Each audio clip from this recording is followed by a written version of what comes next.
오늘 들려드릴 이야기는 한 며느리분이 보내주신 사연입니다. 이분은 결혼 7년 차 두 아이의 엄마예요. 남편과는 대학 동아리에서 만났고 연애 4년 끝에 결혼했죠. 처음 시댁에 인사 갔을 때만 해도 모든 게 좋았다고 해요. 시어머니는 따뜻하고 상냥했고 시아버지도 조용하지만 자상한 분이셨어요. 우리 며느리 참 예쁘네 하시며 손을 꼭 잡아주시던 그 순간이 지금도 기억난다고 하더군요. 결혼 준비 과정도 순조로웠어요. 시어머니는 예단도 넉넉히 챙겨주셨고 신혼집 마련에도 많이 도와주셨죠. 그렇게 결혼식을 올리고 신혼생활을 시작했어요. 첫 1년은 정말 평화로웠다고 합니다. 명절에 시댁 가는 것도 즐거웠고 시어머니와 쇼핑도 함께 다니며 돈독한 사이를 유지했죠. 하지만 그 평화는 며느리가 임신을 하면서부터 조금씩 흔들리기 시작했어요. 임신 소식을 듣고 시어머니가 가장 먼저 하신 말씀이 있었어요. 우리 손주 태교 삼아 교회 같이 다니면 좋겠다. 그때만 해도 며느리는 가볍게 생각했다고 해요. 정중하게 말했죠. 어머니 감사한데 저는 종교가 없어서요. 조용히 태교하는 게 더 편할 것 같아요. 시어머니는 그 자리에서는 그래, 알았어 하셨지만 표정이 살짝 굳어지는 게 느껴졌다고 합니다. 다음 주에 또 전화가 왔어요. 며느리야, 임산부 모임이 교회에 있던데 한번 나와봐. 같은 처지끼리 이야기도 나누고 좋더라. 며느리는 또 정중하게 거절했죠. 어머니 괜찮아요. 제가 산부인과에서 하는 모임 다니고 있어요. 그런데 이상했어요. 시어머니는 계속 다른 이유를 대며 교회를 언급하셨어요. 예배는 안 드려도 되니까 그냥 산책 삼아, 교회 음식이 건강에 좋대, 거기 사람들이 순해서 좋아. 며느리는 점점 부담스러워지기 시작했어요.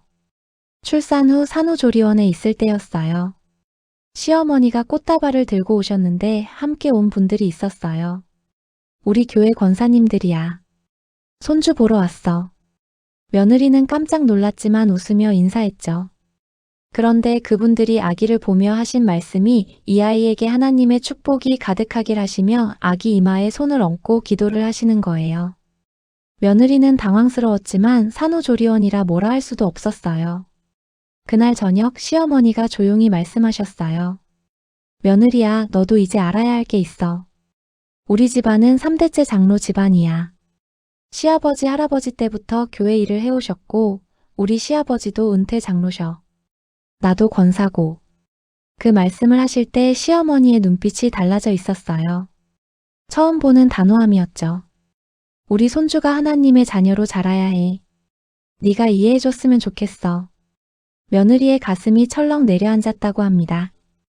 며느리는 더 이상 미룰 수 없다고 판단했어요. 집으로 돌아온 후 시댁 식구들이 모인 자리에서 조용히 말했죠. 말씀드릴 게 있어요. 사실 저는 불교 신자예요. 순간 거실이 조용해졌어요. 시어머니의 얼굴이 창백해지는 게 보였어요. 뭐라고? 불교? 며느리는 차분하게 설명했습니다. 어릴 때부터 외할머니를 따라 절에 다녔어요. 제게는 소중한 신앙이에요. 결혼 전에 남편은 알고 있었고 서로 존중하기로 했어요. 시아버지는 아무 말 없이 차만 마셨고 남편은 며느리의 손을 꼭 잡아줬어요. 하지만 시어머니는 달랐어요. 그걸 왜 진작 말 안 했어? 결혼 전에 알았으면 말끝을 흐리는 시어머니의 표정에서 며느리는 모든 걸 읽을 수 있었어요. 알았다면 결혼을 반대했을 거야. 그날 이후로 시어머니의 태도가 확연히 달라졌습니다. 남편은 중립을 지키려 했었어요. 엄마, 요즘은 종교의 자유를 존중해야죠. 와이프도 자기 신념이 있는 거예요. 하지만 시어머니가 답했죠. 네가 뭘 알아? 집안의 전통이라는 게 있어. 3대째 이어온 신앙을 4대에서 끊을 거야? 남편은 더 이상 말하지 못했어요. 며느리는 그 모습을 보며 외로움을 느꼈다고 해요. 밤에 남편에게 물었죠. 당신은 제 편이 맞아요? 남편이 대답했어요. 당연하지. 근데 엄마도 이해해줘. 평생 믿어온 신앙이 있으시잖아. 며느리는 그 말에 더 답답했어요. 이해는 하는데 왜 자신의 신앙은 이해받지 못하는 걸까요? 며느리도 평생 믿어온 신앙이 있는데 말이에요. 그날 밤 며느리는 잠을 이루지 못했습니다. 아기는 옆에서 새근새근 숨을 쉬고 있었고 남편은 코를 골며 자고 있었죠. 며느리는 조용히 거실로 나와 핸드폰을 켰어요. 검색창에 시댁 종교 갈등이라고 쳤습니다. 그때부터 주말이 두려워지기 시작했어요. 매주 토요일 저녁이면 어김없이 시어머니의 전화가 왔거든요. 며느리야, 내일 예배 같이 가자. 아기도 데리고 와. 교회 사람들이 보고 싶어 해.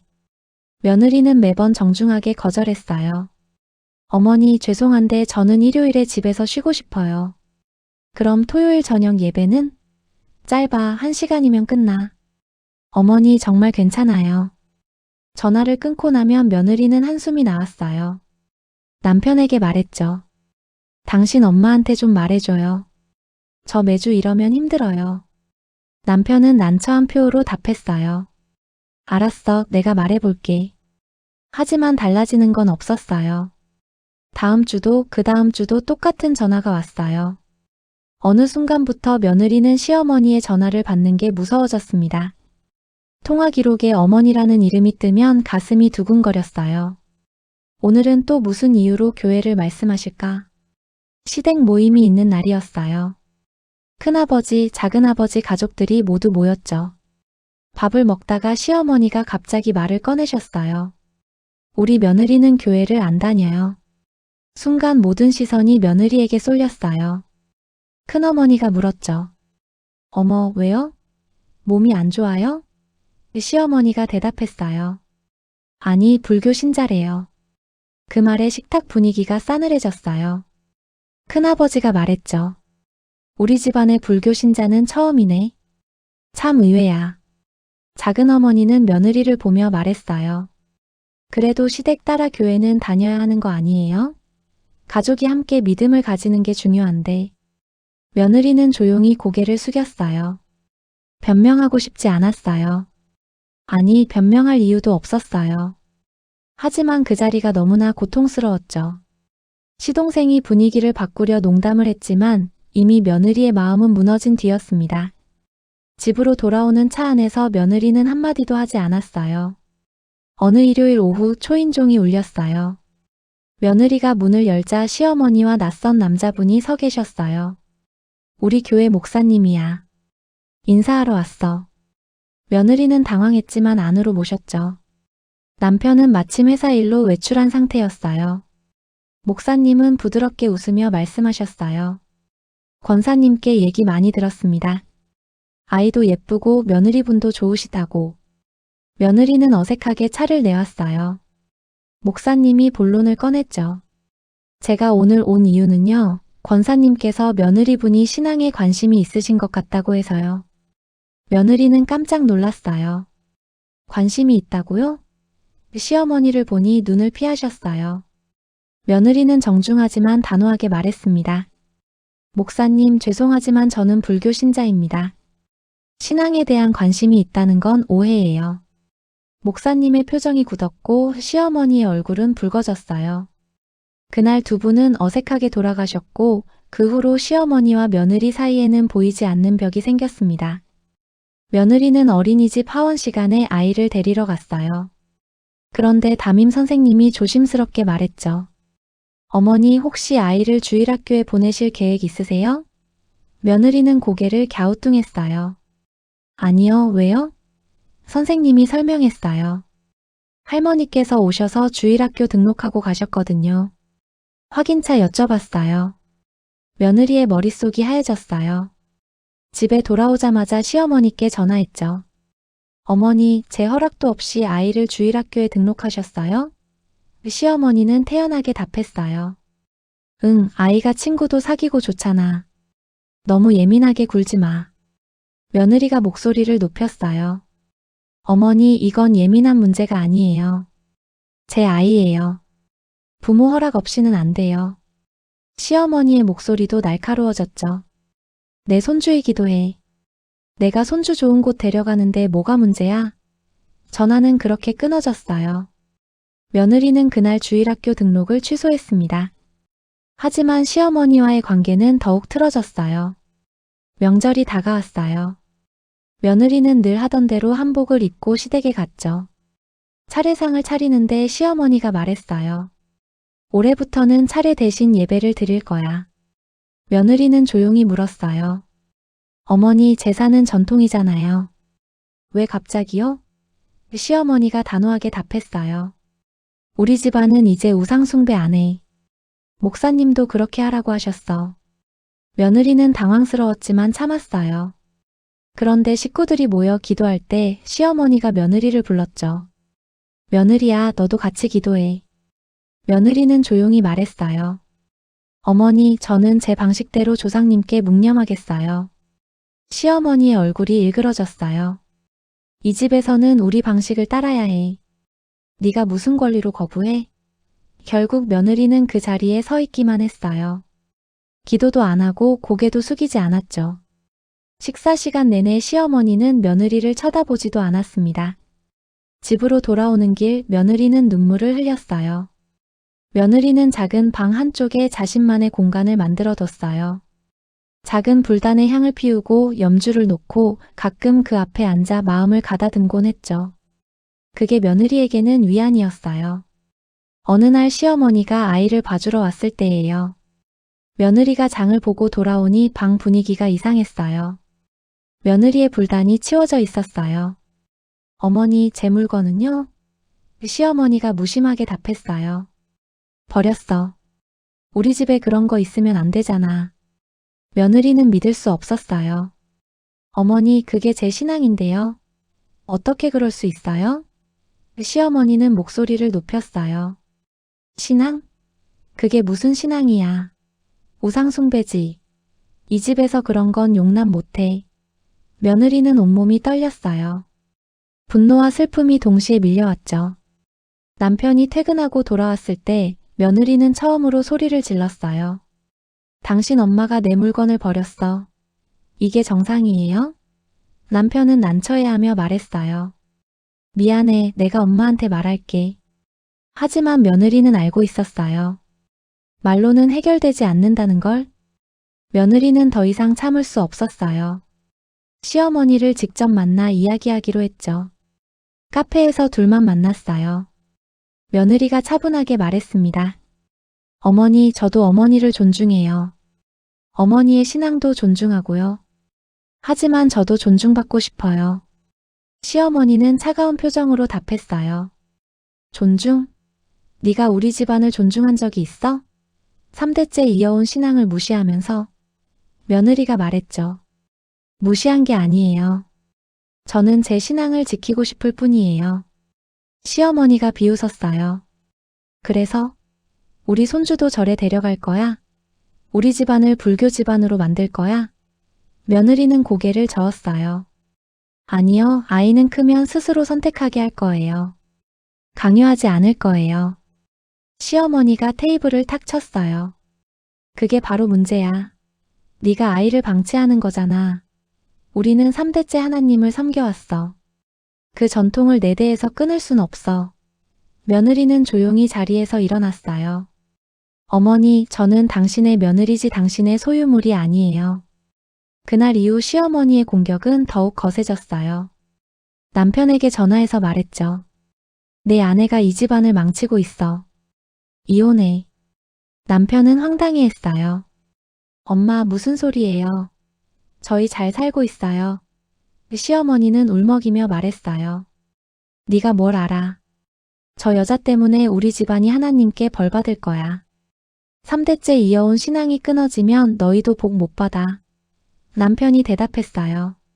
엄마, 그런 식으로 말씀하시면 안 돼요. 와이프도 좋은 사람이에요. 시어머니가 소리쳤어요. 좋은 사람? 불교 신자가 우리 집안에 들어와서 좋은 사람이라고? 네가 제대로 된 남편이면 아내를 바로잡아야지. 전화를 끊은 남편은 한숨을 쉬었어요. 며느리는 옆에서 모든 걸 들었죠. 남편이 미안하다고 했지만 며느리는 더 이상 그 말이 위로가 되지 않았어요. 밤에 며느리는 혼자 생각했습니다. 이러다 정말 이혼까지 가는 건 아닐까? 어느 주말 오후 초인종이 계속 울렸어요. 며느리가 문을 열자 시어머니와 함께 5명의 중년 여성들이 서 계셨어요. 우리 교회 권사님들이야. 인사하러 왔어. 며느리는 어쩔 수 없이 안으로 모셨어요. 그분들은 거실에 둘러앉더니 찬송가를 부르기 시작했어요. 며느리는 당황해서 어쩔 줄 몰랐죠. 노래가 끝나자 한 권사님이 며느리의 손을 잡았어요. 권사님께 얘기 많이 들었어요. 아직 주님을 모르신다고. 우리가 도와드리려고 왔어요. 며느리는 정중하게 손을 빼며 말했어요. 감사하지만 저는 제 신앙이 있어요. 다른 권사님이 말했죠. 그게 바로 사탄의 유혹이에요. 우상숭배는 큰 죄예요. 며느리의 인내심이 한계에 달했어요. 죄송하지만 나가주세요. 지금 당장요. 시어머니가 화를 냈어요. 이게 무슨 버릇없는 짓이야. 하지만 며느리는 단호했어요. 어머니, 제 집이에요. 제 허락 없이 사람을 데려오시면 안 돼요. 그날 밤 며느리는 결심했어요. 이제 기록을 남겨야겠다고. 며느리는 녹음 앱을 핸드폰에 깔았어요. 그리고 시어머니와의 모든 통화를 녹음하기 시작했죠. 문자 메시지도 스크린샷으로 저장했어요. 시어머니가 보낸 메시지들이었어요. 교회 안 다니면 우리 손주가 하나님께 버림받아. 내가 이 집안을 망치고 있어. 불교는 마귀의 종교야. 며느리는 하나하나 증거를 모았어요. 통화할 때마다 시어머니가 하는 말들. 네가 교회만 다녀도 시댁에서 더 잘해줄 텐데 내 고집 때문에 아이들이 피해봐. 우리 집안 전통을 무시하는 거야. 며느리는 이 모든 걸 차분하게 기록했어요. 남편에게도 보여줬죠. 당신 엄마가 이렇게까지 하고 계셔요. 이걸 봐도 아무것도 안 할 거예요? 남편은 충격받은 표정으로 녹음을 들었어요. 자기 어머니의 목소리가 이렇게까지 공격적일 줄 몰랐던 거죠. 미안해, 내가 몰랐어. 내가 엄마한테 확실히 말할게. 하지만 며느리는 알고 있었어요. 말로는 부족하다는 걸, 이제 행동이 필요한 때라는 걸. 며느리는 우연히 시어머니의 전화통화를 엿듣게 됐어요. 시댁에 들렀을 때 화장실에 가는 길이었죠. 시어머니가 누군가와 통화하고 계셨어요. 목사님, 다음 달 유아 세례 때 우리 손주도 같이 해주세요. 며느리는 귀를 의심했어요. 유아 세례? 시어머니가 계속 말했어요. 며느리는 모르게 할 거예요. 그날 아이만 데려가서 세례받게 하면 되죠. 일단 세례를 받으면 하나님의 자녀가 되는 거니까 며느리도 어쩔 수 없을 거예요. 며느리는 온몸에 소름이 돋았어요. 조용히 거실로 돌아와 아무렇지 않은 척했죠. 집으로 돌아오는 차 안에서 며느리는 남편에게 말했어요. 당신 엄마가 우리 아이 유아 세례를 몰래 시키려고 해요. 남편이 깜짝 놀랐어요. 뭐, 그게 무슨, 내가 직접 들었어요. 다음 달에 아이를 데려가서 몰래 세례받게 할 거래요. 남편의 얼굴이 굳어졌어요. 그날 밤 부부는 긴 대화를 나눴습니다. 그리고 결론을 내렸어요. 이제는 확실하게 선을 그어야 한다고. 며느리는 시어머니께 전화를 걸었어요. 목소리는 차분했지만 단호했죠. 어머니, 제가 들었어요. 아이 유아 세례 계획하신 거요? 시어머니가 당황하며 말했어요. 그게 네가 오해한 거야. 며느리가 말했어요. 오해가 아니에요. 제가 직접 들었어요. 어머니, 이건 선을 넘은 거예요. 시어머니의 목소리가 높아졌어요. 선을 넘은 건 너야.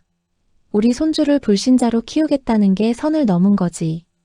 며느리는 깊은 숨을 쉬었어요. 어머니, 저는 지금까지 참았어요. 어머니를 이해하려고 노력했어요. 하지만 이건 아니에요.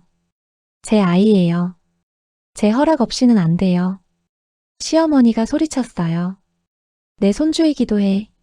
내가 손주를 위해 하는 일인데 왜 네가 막아? 며느리가 조용히 말했어요. 어머니, 다음 주 일요일 교회 행사 있으시죠?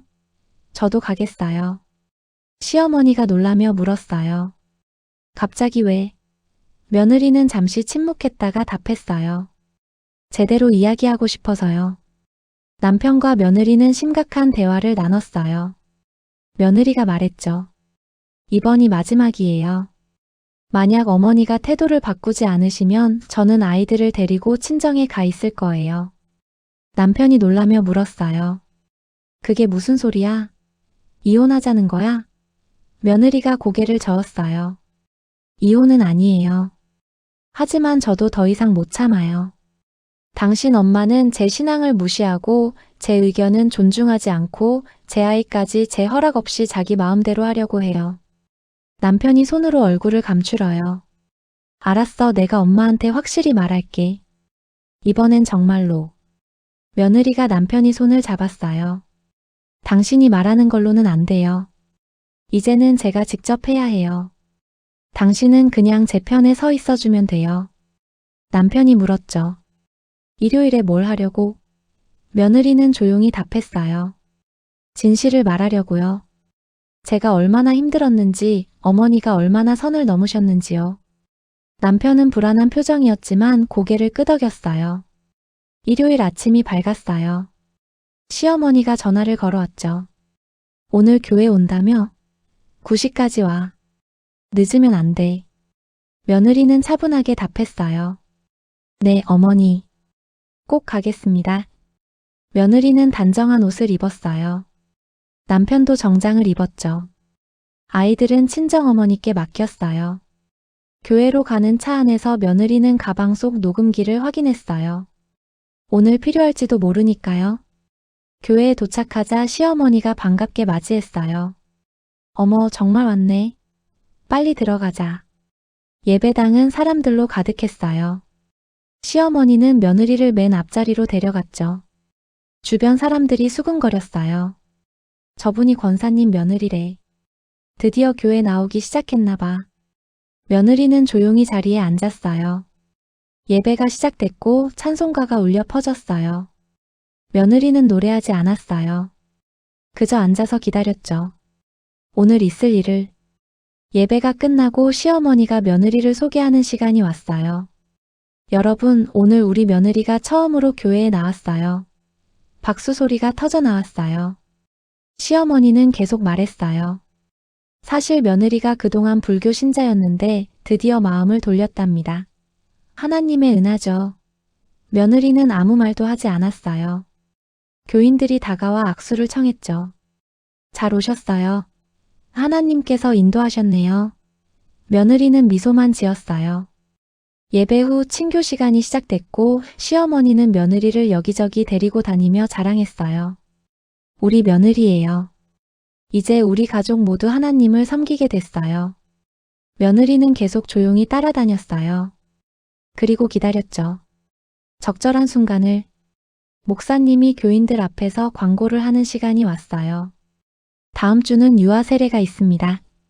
시어머니가 며느리를 보며 웃었어요. 며느리는 그때 조용히 손을 들었습니다. 며느리가 일어섰어요. 시어머니가 놀라며 며느리의 옷자락을 잡았지만 며느리는 조용히 앞으로 나갔어요. 목사님이 물었죠. 네, 무슨 말씀하시겠어요? 며느리는 차분하게 말하기 시작했어요. 안녕하세요. 저는 권사님의 며느리입니다. 오늘 여러분께 말씀드리고 싶은 게 있어서 이 자리에 왔어요. 교인들이 웅성거렸어요. 며느리가 계속 말했죠. 권사님께서 제가 마음을 돌렸다고 하셨는데 그건 사실이 아닙니다. 저는 여전히 불교 신자예요. 그리고 제 신앙을 바꿀 생각도 없어요. 시어머니의 얼굴이 새하얘졌어요. 며느리가 말을 이었어요. 저는 지난 2년 동안 교회에 나오라는 압박을 받아왔어요. 제 신앙을 무시당했고 제 의견은 존중받지 못했죠. 심지어 제 허락도 없이 제 아이를 유아 세례시키려는 계획까지 있었어요. 교인들이 놀란 표정으로 시어머니를 쳐다봤어요. 며느리는 가방에서 핸드폰을 꺼냈어요. 증거가 있어요. 며느리는 핸드폰을 들어 보였어요. 이건 시어머니께서 제게 보내신 문자 메시지들이에요. 화면을 넘기며 읽기 시작했죠. 교회 안 다니면 손주가 하나님께 버림받는다. 네가 이 집안을 망치고 있다. 불교는 마귀의 종교다. 교인들의 표정이 굳어졌어요. 며느리가 계속했어요. 그리고 이건 통화 녹음이에요. 시어머니께서 목사님과 통화하시며 제 허락 없이 아이를 유아 세례시키겠다고 하신 내용입니다. 녹음을 재생했어요. 시어머니의 목소리가 예배당에 울려 퍼졌죠. 며느리는 모르게 할 거예요. 세례받으면 어쩔 수 없을 거예요. 교인들이 충격받은 표정으로 수군거렸어요. 며느리는 조용히 말했어요. 저는 복수하려고 여기 온 게 아니에요. 다만 여러분께 진실을 알려드리고 싶었어요. 신앙은 강요하는 게 아니에요. 사랑으로 전하는 거죠. 그런데 저는 지난 2년 동안 사랑을 느끼지 못했어요. 오직 압박과 무시만 느꼈어요. 시어머니는 고개를 숙인 채 떨고 있었어요. 목사님이 심각한 표정으로 시어머니를 보았어요. 권사님, 이게 사실입니까? 시어머니는 떨리는 목소리로 답했어요. 저는 손주를 위해서 좋은 뜻으로 목사님이 고개를 저었어요. 좋은 뜻이라도 방법이 잘못됐습니다. 신앙은 강요할 수 없어요. 더군다나 부모의 허락 없이 아이를 유아 세례시킨다는 건 목사님은 말을 잇지 못했어요. 며느리가 조용히 말했죠. 저는 기독교를 반대하지 않아요. 제 남편도 크리스천이고 저는 그걸 존중해요. 하지만 저도 존중받고 싶어요. 제 신앙도, 제 선택도, 제 아이에 대한 부모로서의 권리도요. 한 집사님이 일어나 말했어요. 며느리님 말씀이 맞습니다. 우리가 복음을 전할 때도 상대방을 존중해야 하는데 가족이라고 해서 강요하는 건 옳지 않아요. 다른 교인들도 고개를 끄덕였어요. 시어머니는 그 자리에서 일어나 예배당을 나가버렸어요. 며느리는 그 뒷모습을 조용히 바라봤습니다. 예배당을 나온 며느리는 주차장에서 시어머니를 발견했어요. 시어머니는 차에 기대어 울고 계셨죠. 며느리가 다가갔어요. 어머니. 시어머니는 고개를 돌렸어요. 가 나한테 오지 마. 며느리는 조용히 시어머니 옆에 섰어요. 어머니, 저는 어머니를 망신 주려고 한 게 아니에요. 시어머니가 울먹이며 말했어요. 그럼 뭐야? 사람들 앞에서 나를 그렇게 만들고 며느리가 말했어요. 저는 그저 진실을 말한 거예요. 더 이상 혼자 감당할 수 없었어요. 시어머니는 한참을 울다가 조용히 물었어요. 내가 그렇게 심했어? 며느리는 고개를 끄덕였어요. 네, 어머니. 정말 힘들었어요. 시어머니가 바닥을 보며 말했어요. 나는 손주가 하나님을 모르고 자랄까봐 두려웠어. 우리 집안이 대대로 지켜온 신앙이 끊어질까봐 며느리가 조용히 말했죠. 그 두려움은 이해해요.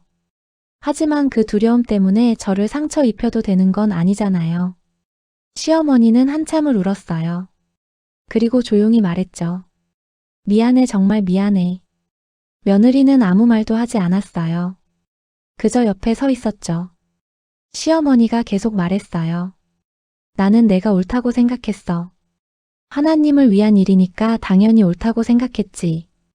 근데 오늘 사람들이 나를 보는 눈빛을 보니까 내가 정말 잘못했구나 싶었어. 며느리가 조용히 물었어요. 어머니, 제가 원하는 게 뭔지 아세요? 시어머니가 고개를 들었어요. 며느리가 말했죠. 복수도 아니고 어머니를 멀리하는 것도 아니에요. 저는 그냥 있는 그대로 존중받고 싶었어요. 불교 신자인 며느리로서 두 아이의 엄마로서요. 시어머니는 고개를 숙였어요. 내가 너무 독선적이었지? 며느리는 대답하지 않았어요. 사실이니까요. 시어머니가 다시 물었어요. 이제 어떻게 해야 해? 며느리가 답했어요. 서로를 있는 그대로 받아들이면 돼요. 어머니는 교회 다니시고 저는 절에 가고. 그게 틀린 게 아니라 다른 거예요. 며칠 후 시어머니가 며느리 집에 찾아왔어요. 손에는 작은 상자를 들고 계셨죠. 이거 네가 버린 거 다시 샀어. 상자를 열어보니 새 염주와 작은 불상이 들어 있었어요. 며느리의 눈이 뜨거워졌어요. 어머니, 시어머니가 말했어요. 나는 여전히 기독교가 진리라고 믿어. 그건 변하지 않을 거야. 근데 내가 널 대했던 방식은 정말 잘못됐어. 예수님이라면 절대 그렇게 안 하셨을 거야. 며느리가 조용히 고개를 끄덕였어요. 시어머니가 계속 말했죠. 앞으로는 내 종교를 존중할게. 손주들도 네가 원하는 대로 키워. 억지로 교회 데려가지 않을게. 며느리가 물었어요. 정말요? 시어머니가 힘껏 고개를 끄덕였어요. 응. 대신 가끔은 같이 밥이라도 먹자. 종교가 달라도 우리 가족이잖아.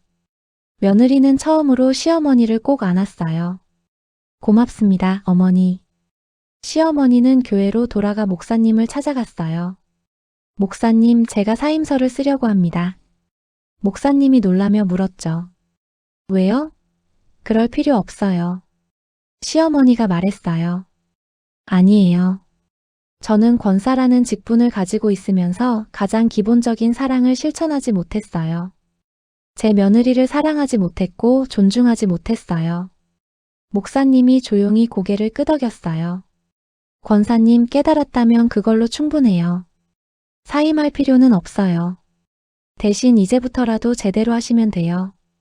시어머니의 눈에서 눈물이 흘렀어요. 정말 제가 권사 자격이 있을까요? 목사님이 말했어요. 우리 모두 부족한 사람들이에요. 중요한 건 잘못을 인정하고 고치려는 마음이죠. 권사님은 이미 그 첫걸음을 내디뎠어요. 시어머니는 고개를 숙였어요. 그리고 조용히 기도했죠. 며느리를 위한 그리고 자신을 위한 기도를요. 하나님, 제게 진정한 사랑을 가르쳐 주세요. 다름을 인정하는 법을 배우게 해주세요. 가족 모임이 있었어요. 시아버지, 남편, 며느리, 그리고 시어머니가 둘러앉았죠. 시아버지가 조용히 말문을 열었어요. 우리 가족의 규칙을 정하고 싶소. 모두가 시아버지를 쳐다봤어요. 시아버지는 평소 말이 없는 분이었거든요. 첫째, 종교는 각자의 자유다. 누구도 누구에게 강요하지 않는다. 며느리가 고개를 끄덕였어요. 둘째, 손주들은 크면 스스로 선택하게 한다. 부모는 각자의 신앙을 보여줄 수는 있지만 강요하지 않는다. 시어머니가 조용히 내라고 답했어요. 셋째, 명절에는 양가의 전통을 모두 존중한다. 제사든 예배든 서로 참석을 강요하지 않는다. 남편이 말했어요. 아버지 말씀이 맞아요. 우리 그렇게 합시다. 시아버지가 며느리를 보며 물었어요. 며느리 괜찮겠소? 며느리는 눈물을 글썽이며 대답했어요. 네, 아버님. 정말 감사해요. 그날 저녁 가족은 함께 저녁을 먹었어요. 오랜만에 편안한 식사 시간이었습니다. 1년이 흘렀어요. 명절이 다가왔고 온 가족이 모였죠. 이번에는 분위기가 달랐어요.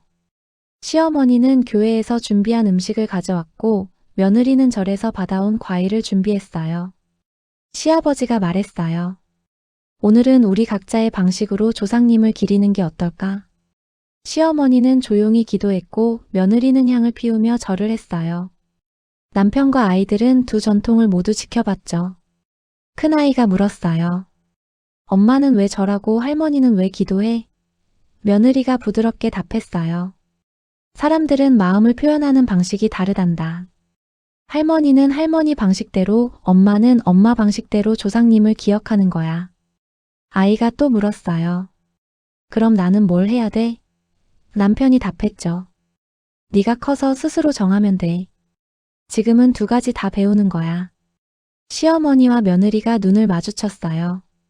그리고 함께 미소 지었죠. 식탁에는 웃음소리가 흘렀습니다. 해가 저물어가고 있었어요. 며느리는 창밖을 바라보며 지난 시간들을 떠올렸어요. 힘들었던 순간들, 눈물 흘렸던 밤들, 그리고 용기 내어 진실을 말했던 그날. 시어머니도 많이 변했어요. 여전히 교회는 다니시지만 이제는 며느리에게 강요하지 않으세요. 가끔 교회 행사 사진을 보내주시면서 너도 관심 있으면 와도 되고 아니어도 괜찮아라고 말씀하시죠. 며느리도 절에 갈 때 시어머니께 사진을 보냅니다. 오늘 연등 축제 다녀왔어요. 아이들이 좋아했어요. 시어머니는 예쁘다라고 답장을 보내주세요. 믿음의 형태는 달라도 마음은 하나가 될 수 있다는 걸 이제는 모두가 알게 됐어요. 가장 중요한 건 서로를 있는 그대로 받아들이는 것. 다름을 인정하고 그 안에서 사랑을 찾는 것.